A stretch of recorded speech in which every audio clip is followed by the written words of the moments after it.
Avec Flash, on entre dans un roman d'amour qui sort un peu des sentiers battus.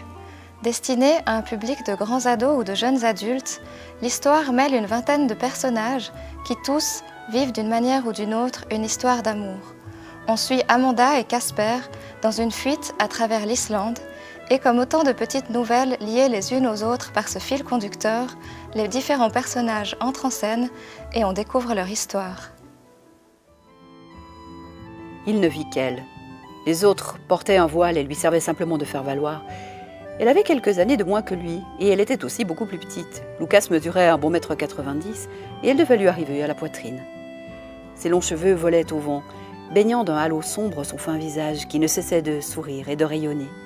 On aurait pu réchauffer tout Viborg avec ce sourire. Il s'approcha d'elle. Les autres filles s'écartèrent pour le laisser passer.